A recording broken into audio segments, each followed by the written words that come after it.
Bharatiya Janata party का जो PDA के प्रति नफरत है उसको उजागर किया है। चित्रकूट पुलिस अधीक्षक, सीएमओ पता कर लेना, बीएसए आप पता कर लेना, एडीएम आप पता कर लेना, सीडीओ आप पता कर लेना, जेल अधीक्षक आप पता कर लेना, खनिज अधिकारी आप पता कर लेना, एसपी पीआरओ आप पता कर लेना, पर्यटन अधिकारी आप पता कर लेना। वीडियो देखा आपने, अखिलेश यादव यूपी में अधिकारियों की संख्या और उसमें पिछड़े दलित अल्पसंख्यक कितने हैं उसकी संख्या बता रहे हैं।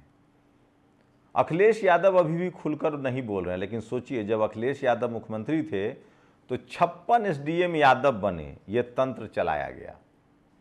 इस देश में सबसे बड़ी विडंबना है कि जो लोग जाति के विक्टिम हैं, जो लोग जातिवाद के शिकार हैं, उन्हीं पर इस देश का जातिवादी मीडिया और जातिवादी मनुवादी लोग उन्हीं को जातिवादी कह देते हैं। तो इस वीडियो में आपको मैं बताऊंगा कि जातिवाद काम कैसे करता है, जातिवाद का फायदा क्या होता है और जातिवाद के शिकार लोगों की पहचान कैसे है।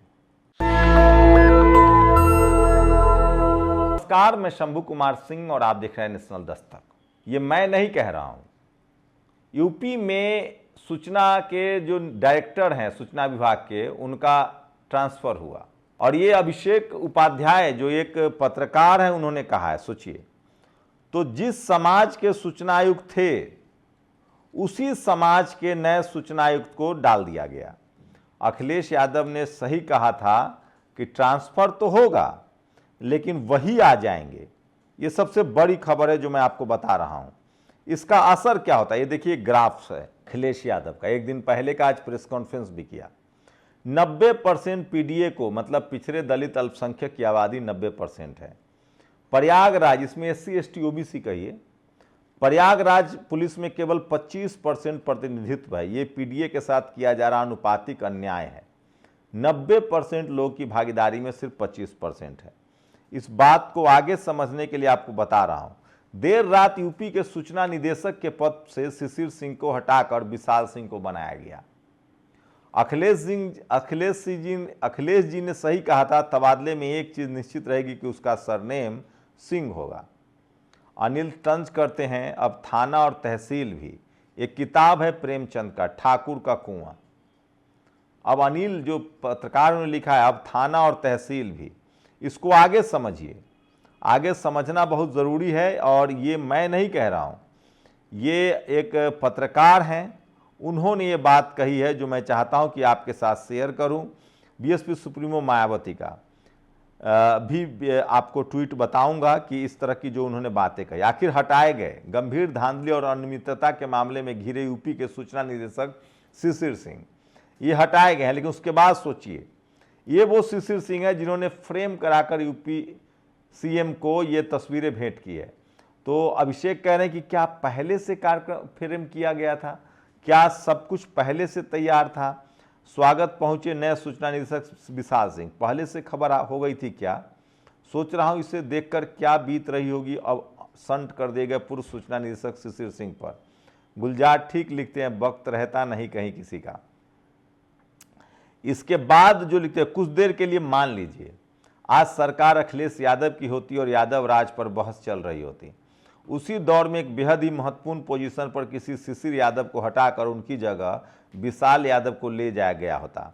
आप नोट कर लीजिए कि आज कलम की नोक पर आरती की थाल सजाए बैठी यही मीडिया तब कलम की नोक से ही तलवार बना देती। सब वक्त वक्त की बात है। सोचिए, मैं नहीं कह रहा हूं, अभिषेक उपाध्याय कह रहे हैं।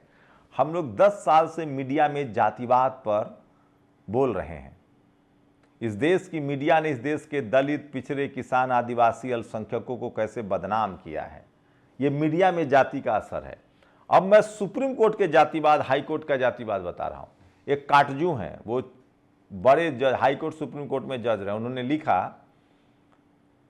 कि एक बार एक मामला आया मेरे संज्ञान में, एक रिजर्व सीट था अनुसूचित जाति के लिए। उस पर मैंने गैर अनुसूचित जाति को नौकरी दे दी। एक सीट था विज्ञान का, अनुसूचित जाति की सीट थी रिजर्व, उस पर गैर अनुसूचित जाति की नौकरी लगा दी गई। मामला वो कोर्ट में गया। काटजू के दिमाग में ये था कि चूंकि विज्ञान का टीचर का मामला है तो ये विज्ञान कोई दलित पढ़ा ही नहीं सकता है। क्यों भैया, और उन्होंने उस फैसले को सही ठहरा दिया। बाद में बहुत विरोध प्रदर्शन हुआ, शेड्यूल कास्ट कम्युनिटी के तमाम संस्थाओं ने विरोध प्रदर्शन किया। अब आप सोचिए कि हर थाने पुलिस में अपने जाति वाले को क्यों लगाया जाएगा, उसका फायदा कहां होगा?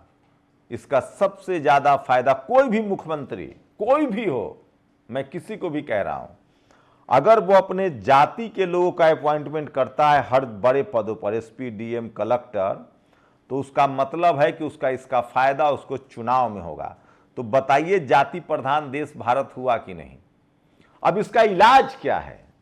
इसका इलाज है, जब तक चपरासी से लेकर चीफ जस्टिस तक हर जाति के लोग नहीं होंगे तब तक इसी तरह का भेदभाव होगा। और मैं आपको बता दूं, इस देश में कोई दलित, पिछड़ा, किसान, आदिवासी, अल्पसंख्यक मुख्यमंत्री या प्रधानमंत्री की हैसियत नहीं है ये काम कर लेने की। एक अल्पसंख्यक समाज के प्रधानमंत्री थे मनमोहन सिंह। क्या क्या झूठ नहीं बोला गया इस देश के एक सवर्ण सीएजी विनोद राय के द्वारा। कोयला घोटाला, 2G घोटाला, सब झूठ निकला, कोर्ट में साबित नहीं हुआ और उस आदमी ने किताब लिख के माफी मांगा। याद है मायावती जी मुख्यमंत्री थी, रोज हाई कोर्ट, सुप्रीम कोर्ट में याचिकाएं डलती थी, मीडिया दिन रात उनके खिलाफ कैंपेन चलाता था, जबकि वो लखनऊ को सुंदर लखनऊ बना रही थी। एक दिन भी चर्चा नहीं हुई किस तरह से मायावती जी ने स्कूल, कॉलेज, अस्पताल बनवाए। सबसे ज्यादा यूनिवर्सिटी, सबसे ज्यादा अस्पताल, सबसे ज्यादा स्कूल मायावती जी के राज में खुला। किसी मीडिया ने नहीं बताया। अखिलेश यादव ने मायावती जी के काम को और आगे बढ़ाया, मेट्रो बनाया, एक्सप्रेसवे जो मायावती जी ने बनाया था दिल्ली से आगरा, उसको आगरा से लखनऊ पहुंचाया। अखिलेश यादव को यादव कह के करार दिया गया। नीतीश कुमार आज बीजेपी से हट जाए, जंगल राज आ जाता है। अब मैं आपको बताऊंगा जातिवाद काम कैसे करता है और जातिवाद की पहचान क्या है। किसी घटना को आप जातिवाद कब कहें, मेरा सीधा थर्मामीटर है। इस देश में अगर दो लोगों की लड़ाई हो रही है और जो पीड़ित है,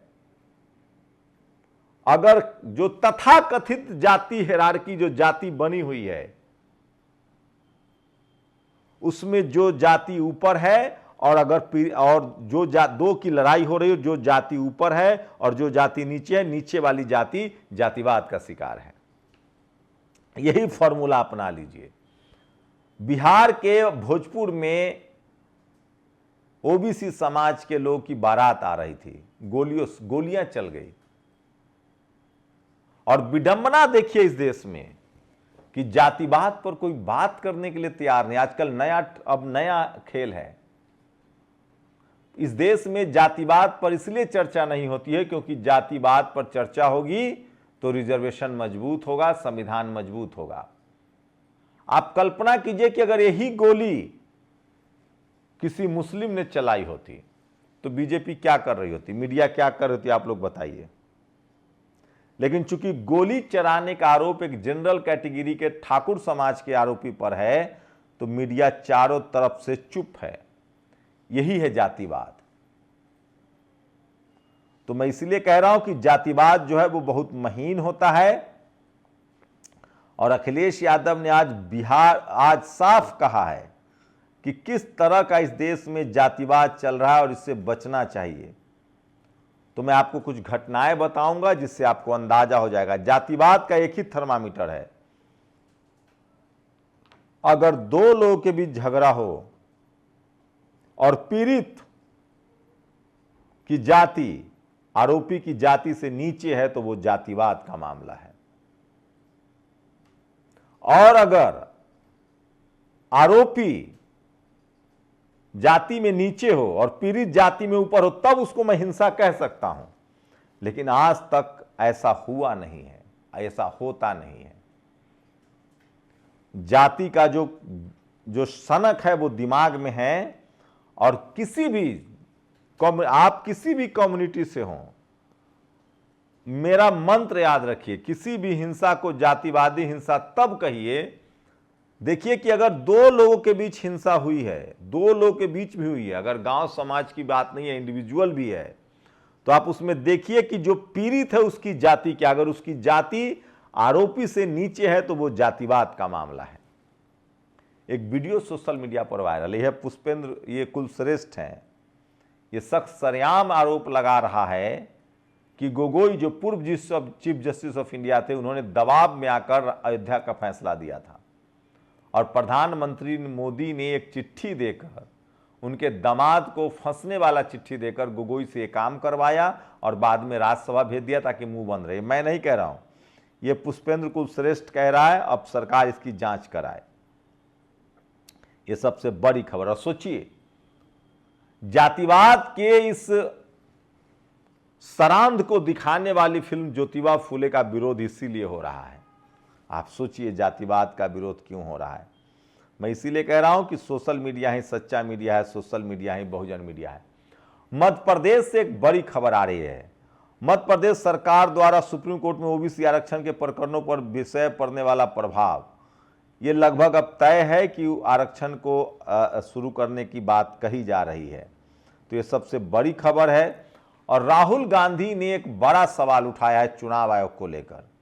उसका समर्थन आदित्य ठाकरे ने कहा है। आज पूरी दुनिया जानती है कि चुनाव आयोग भाजपा के दफ्तर से चलता है। और सोचिए, प्रतापगढ़ में दलित में पासी समाज के व्यक्ति को कुल्हाड़ी से हमला बोल दिया गया। आरोपी ठाकुर समाज का, ये जातिवाद है। गुजरात के ट्रेनिंग प्लेन क्रैश हादसा होने से एक और सपूत खो दिया। सरकार से कोई सवाल ही नहीं पूछा जा रहा है, सोचिए आप। और बीएसपी सुप्रीमो मायावती जी का एक ट्वीट है, संविधान निर्माता भारत रत्न परम पूज्य बाबा साहेब भीमराव अम्बेडकर की जयंती पर इस बार देश के कई राज्यों में प्रतिमा का अनादर एवं उस मौके पर कार्यक्रम जुलूस पर सामंती तत्वों ने हमलों को हानि पहुंचाई। ये सब जातिवाद का नतीजा है। चाहे कोई भी हमला करे इस देश में, इसीलिए शेड्यूल कास्ट के लोगों पर सबसे ज्यादा हमले होते हैं। ऐसे दुखद मामलों में खासकर मध्य प्रदेश के मुरैना में अम्बेडकर जुलूस पर हमला, दलित की हत्या हुई है, अनेकों घायल होने की घटना निंदनीय है। बीएसपी सुप्रीमो मायावती लगातार इन सब मुद्दों पर बोल रही हैं। केंद्र एवं राज्य सरकारें दलितों पर ऐसे हो रहे अन्य अत्याचार, महान संतों गुरुओं की सुरक्षा करें, उनकी मूर्तियों की सुरक्षा करें। सोचिए उत्तर प्रदेश में क्या हो रहा है। बटेंगे तो कटेंगे, 9 वैदिक कालीन श्लोक का असली मूल मंत्र यही है। आगरा, हमारे दामाद के साथ जो बर्ताव हुआ वो जिंदगी भर का दर्द है। उन्हें घोड़ी से खींचकर पीटा और उनके फूफा बोनों के साथ भी बदतमीजी की गई। सोचिए, आगरा में एक शेड्यूल कास्ट कम्युनिटी के वाल्मीकि समाज के बारात पर हमला किया गया। बिहार में एक ओबीसी समाज के बारात पर ठाकुर समाज के बबलू सिंह ने हमला किया। ये सब आपको समझना चाहिए और नहीं समझेंगे तो देर हो जाएगी। और इन तमाम गैर बराबरियों के खिलाफ आपको बोलना चाहिए। प्रतापगढ़ में पासी समाज के युवक पर जान मारने की कोशिश, अमन सिंह, मुन्ना सिंह, भानु सिंह, एससी युवक पासी पर लाठी डंडा फरसा कुल्हाड़ी से हमला। ये जातिवाद है पूरी तरह से। और जातिवाद का नशा देखिए, एक खबर आई कि एयरफोर्स के जवान ने कोई पिटाई हुई है बेंगलोर में, कन्नड़ बोल के। अब वीडियो सामने आ गया है। उस शख्स का नाम है, कोई बोस नाम है, जो एयरफोर्स का जवान है। साफ वीडियो में दिख रहा है कि उसने जानबूझकर जो डिलीवरी बॉय है बाइक से जा रहा था उस पर हमला किया, घूम घूम के उसको मारा। आप सोचिए, एयरफोर्स की बदनामी, और वो शख्स बाद में झूठ बोलता रहा कि मुझे मारा गया है। शालिदित्य बोस, सोचिए, ये भी आप एक नौकरी में है, उसके बाद भी जातिवाद की हनक जब दिमाग में होती है ना, तो यही होता है ये। और फर्जीवाड़े की इंतहा, एक महिला का 6 महीने से 10 बार प्रसव। मध्य प्रदेश में बहुत सारी संस्थाएं चल रही थी जिनका जब आधार से लिंक हुआ तो सब संस्थाएं गायब। 115 करोड़ रुपए सालाना मिल रहा था। यूपी में एक महिला का 6 महीने में 10 बार प्रसव करा दिया गया, मतलब महिला 10 बार बच्चे पैदा की।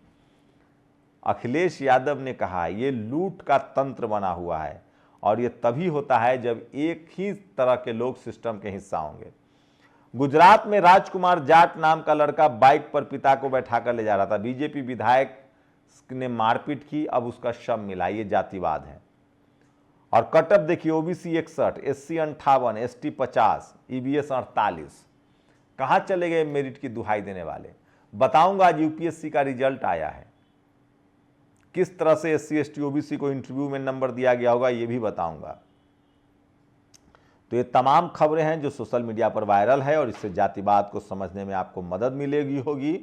और अब मत कहिएगा कि जातिवाद में क्या है जातिवाद, मैंने जातिवाद का मंत्र बता दिया कि जब पीड़ित दो लोगों का इंडिविजुअल भी झगड़ा हो और उसमें पीड़ित की जाति आरोपी की जाति से नीचे है तो वो पक्का जातिवाद का मामला है, क्योंकि जातिवाद की जो हनक होती है ना वो दिमाग में होती है। तो इस बात से सावधान रहिएगा, इसलिए मैं कह रहा हूं सोशल मीडिया ही सच्चा मीडिया है। और आज सबसे ज्यादा पॉपुलर ये ट्वीट है, ब्राह्मणों का जन्म भगवान से मुख से हुआ है, स्वामी कैलाशानंद गिरी। यही लोग फूले फिल्म का विरोध कर रहे हैं। फूले साहब ने भी इसका विरोध किया था। दलित दूल्हे को मंदिर जाने से रोका, गेट पर लगाए ताले, उज्जैन। ये तमाम बड़ी खबरें। यूपी के बुलंदशहर में दबंगों की तेज रफ्तार थार का कहर, चाल दलितों को रौंदा। और ब्राह्मणों की बेटी दलितों पर घर ब्याहने से मिटेगा जातिवाद। शमशान, पानी, मंदिर और ब्याह, लेकिन नौकरी पर आरएसएस प्रमुख नहीं बोल रहे हैं। और propaganda film Kashmir files, Kerala story पर छाती कूटने वालों का ज्योतिबा फूले की आप बीती वास्तविक स्टोरी पर हाथ पांव सूज गया है। सोचिए, जो लोग कल तक केरला फाइल्स पर और फिल्मों को लेकर मुसलमानों को कटघरे में खड़ा करते हैं, उनके खिलाफ जब एक फिल्म बन गई तो इनके छाती पर सांप लौट रहा है। ये जातिवाद है। और सोचिए, ये देखिए, ओबीसी सीट को सामान्य सीट में बदलना कहाँ तक उचित और कहाँ तक संवैधानिक है। बीएचयू का मामला है। प्राचीन भारतीय इतिहास, संस्कृति एवं पुरातत्व विभाग काशी हिंदू विश्वविद्यालय में चल रहे मनमानी को छात्रों ने माननीय सांसद वीरेंद्र सिंह के समक्ष रखा। उक्त संबंध में माननीय सांसद जी ने बीएचयू रेक्टर के वार्तालाप किया और आरक्षण पर हमले को न्योचित नहीं बताया। सोचिए, ओबीसी के सीट को जनरल में बदल दिया गया है। तो जब तक आपकी नस्लें इस तरह के गैर बराबरी के खिलाफ आप नहीं बोलेंगे, आपके अधिकार छीने जाएंगे। शुक्रिया। नेशनल दस्तक की आपसे गुजारिश है कि अगर इसको बचाना चाहते हैं तो नेशनल दस्तक को सब्सक्राइब करने के लिए रेड कलर के सब्सक्राइब बटन को दबाएं, फिर बेल आइकन की घंटी दबाएं। नेशनल दस्तक को बचाने के लिए बहुत जरूरी है कि हर खबर को शेयर करें, लाइक करें, कमेंट जरूर करें।